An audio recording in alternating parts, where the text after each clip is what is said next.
Fundamentalist Bible reading and the literal where possible principle, a critique. In this short video, I want to describe and critique a very common way of reading the Bible, common that is, among North American evangelicals, fundamentalists, charismatics, and fundagelicals. And it is often called the literal principle or the literal where possible principle. This is the way that historian George Marsden describes this principle. Fundamentalists, he says, do not hold that everything in the Bible is to be interpreted literally. The mountains do not literally clap their hands. Rather, literal where possible is their interpretive rule. Whatever in the Bible can reasonably be given a literal reference should be interpreted as literal and accurate.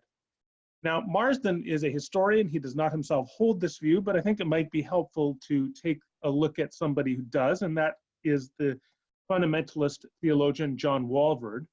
So he defined the principle as follows.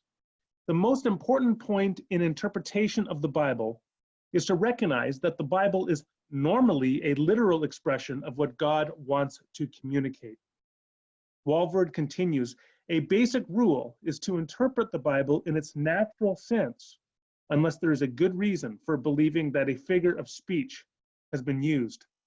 So on Walvoord's view, the natural sense or the common sense is the literal sense. The Bible is normally a literal expression, and only exceptionally does the Bible use figures of speech. But the normal way of communicating in the Bible is a natural or literal sense.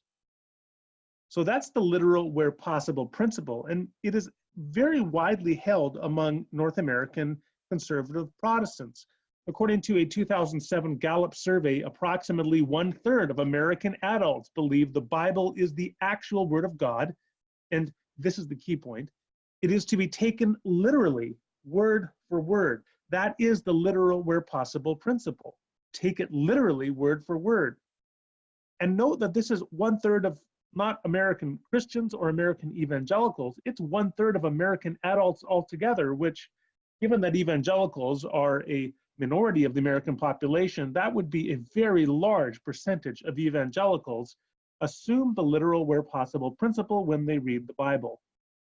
This is the way that I would define it. Many Christians learn to read the Bible in much the way one learns to read articles in the daily newspaper, namely as a straightforward, unembellished, accurate account of the events of the day. And so when you come to the Bible with the literal where possible principle, you are right away set or oriented to read everything literal, all the way from Genesis chapter 1, where you have creation described in 6 days. And so the assumption is, if possible, that must be a literal 6 days.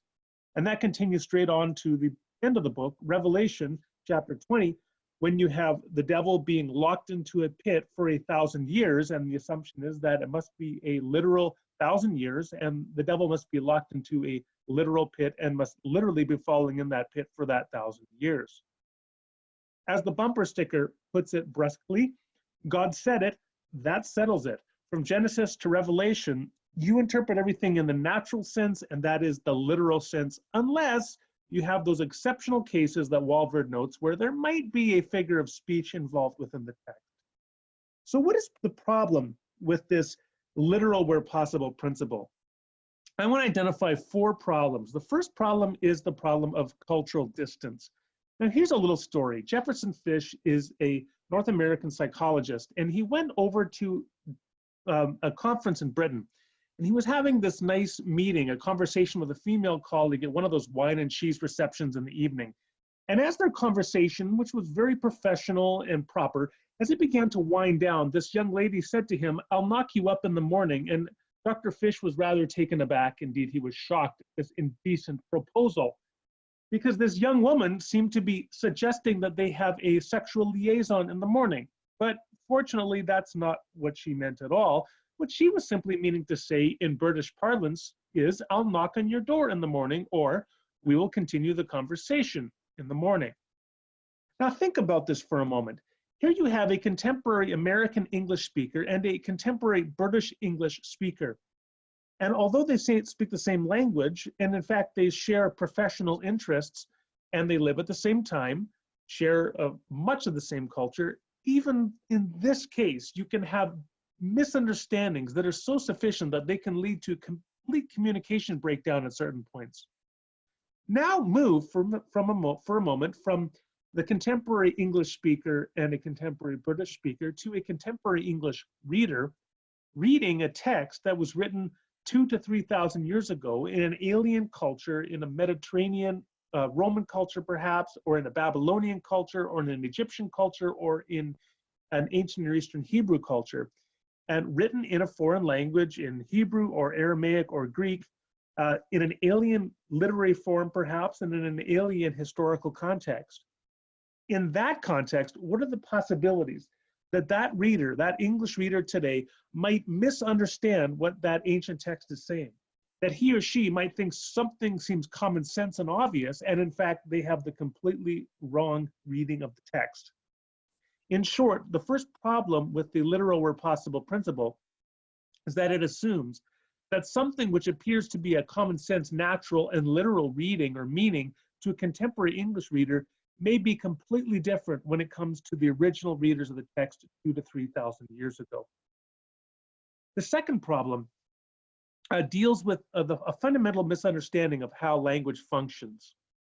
Now, John Walvoord, in the quote that we had, he describes the language of Scripture as usually being literal, and the natural sense being the literal sense, unless you have some reason to think that there is an exceptional case where a figure of speech is being used.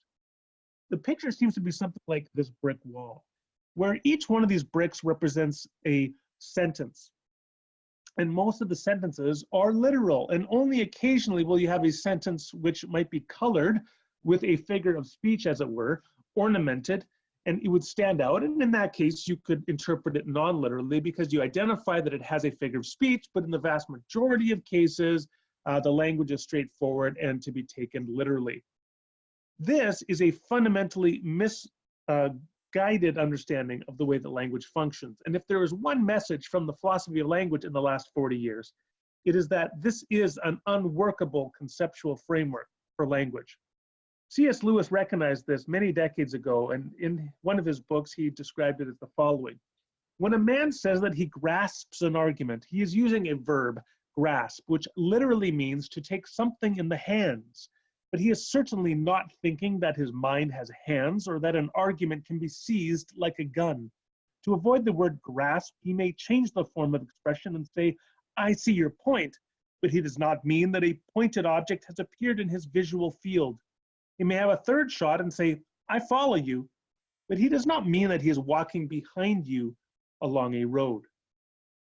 So the point here for Lewis is this, that when you want to say you understand something, you almost inevitably are using metaphors in order to communicate. You're using figures of speech, you're using idioms in order to communicate the very idea you want the other person to grasp or to see or to follow.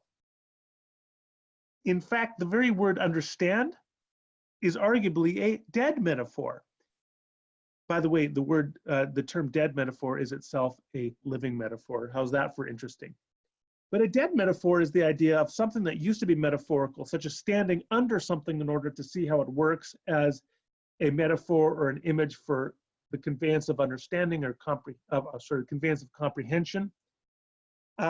But it is now arguably a dead metaphor, that it no longer functions quite as a metaphor, but now understand has become literal speech.